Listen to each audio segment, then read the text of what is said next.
وعلیکم السلام ورحمۃ اللہ وبرکاتہ۔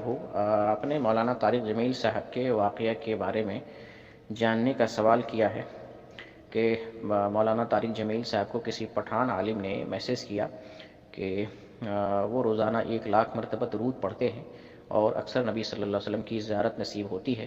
انہوں نے عاصم جمیل کو نبی صلی اللہ علیہ وسلم کے ساتھ دیکھا ہے۔ تو یہ جو واقعہ ہے، اس واقعہ کے جھوٹ ہونے میں ذرہ برابر بھی شک نہیں ہے۔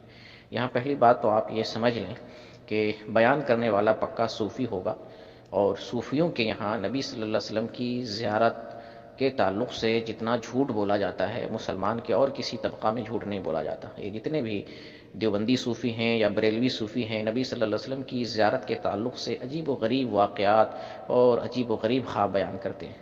برکیف یہ واقعہ بھی جھوٹا واقعہ ہے۔ کوئی بھی آدمی ایک دن میں روزانہ 1 لاکھ مرتبہ درود نہیں پڑھ سکتا ہے۔ جب دن اور رات میں 1 لاکھ سیکنڈ نہیں بنتے ہیں تو 1 لاکھ مرتبہ کوئی درود کیسے پڑھ سکتا ہے؟ یہ تو پہلی چیز ہے۔ دوسری چیز یہ ہے کہ جو بیان کرنے والا آدمی ہے، جس نے یہ بات بیان کی ہے یا جس نے ایسا خواب دیکھا ہے، مولانا طارق جمیل صاحب تک میرا یہ پیغام پہنچایا جائے کہ اس آدمی کا موبائل نمبر مجھے مہیا کرایا جائے۔ میں ان کا ساتھ دیتا ہوں، جتنی دیر میں وہ 1 لاکھ مرتبہ درود پڑھ لے گا اور پڑھ سکتا ہے، میں اتنا ساتھ دیتا ہوں اور دیکھتا ہوں کہ وہ کیسے ایک دن میں 1 لاکھ مرتبہ درود پڑھ سکتے ہیں اور پڑھ لیتے ہیں۔ میں ساتھ دینے والا ہوں، میں اتنی دیر تک ان کے ساتھ رہوں گا، مجھے نمبر اور ان کا رابطہ مہیا کرایا جائے۔ اور مجھے یقین ہے کہ وہ اپنے دعوے میں جھوٹے نکلیں گے۔ خواب دیکھنا ہمیشہ اور ہمیشہ نبی صلی اللہ علیہ وسلم کی زیارت نصیب ہونا، یہ تو اپنی جگہ پہ ہے۔ میں لوگوں کے سامنے اس بات کو جھوٹا کر کے دکھا سکتا ہوں کہ یہ جو بیان کرنے والا ہے جھوٹ بیان کر رہا ہے۔ اور اس سلسلے میں ایک دوسری بات یہ بھی ذہن نشیر ہے کہ عاصم جمیل کا جو معاملہ ہے وہ خودکشی کا معاملہ ہے، اور افسوس کی بات یہ ہے کہ عاصم جمیل چونکہ ایک بڑے عالم دین کا بیٹا ہے تو خودکشی کو بھی لوگ اس طریقے سے بیان کر رہے ہیں جیسا کہ اس نے کوئی گناہ نہیں کیا۔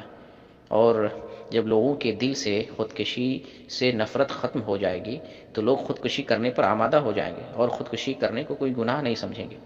تو اس تعلق سے ہمیں سمجھنا چاہیے، نبی کریم صلی اللہ علیہ وسلم نے خودکشی کرنے والے کی نماز جنازہ نہیں پڑھی ہے، اس لیے نہیں پڑھی ہے تاکہ لوگوں کو معلوم ہو یہ خودکشی بہت بدترین عمل ہے۔ جو لوگ خودکشی کر کے مرتے ہیں ان کا ٹھکانہ جہنم ہے۔ یہ کوئی محبوب عمل نہیں ہے کہ جس کی لوگ جو ہے واہ واہی کر رہے ہیں، تعریف کر رہے ہیں اور اس کو اس طریقے سے بیان کر رہے ہیں کہ خودکشی کرنے والا بندہ گویا کہ کوئی گناہ نہیں کیا ہے، بڑا معصوم ہے، بہت اچھا کام کر کے دنیا سے جا رہا ہے۔ اس سلسلے میں میں نے ایک تنبیہی طور پر تحریر لکھی ہے جو میرے بلاگ پر اور میرے فیس بک پر موجود ہے۔ اس تحریر کو پڑھ کے آپ مزید عبرت حاصل کر سکتے ہیں۔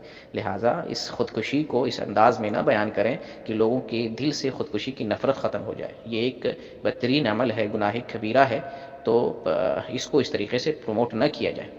اللہ تعالی ہمیں سمجھنے کی اور برائی سے بچنے کی توفیق عطا فرمائے۔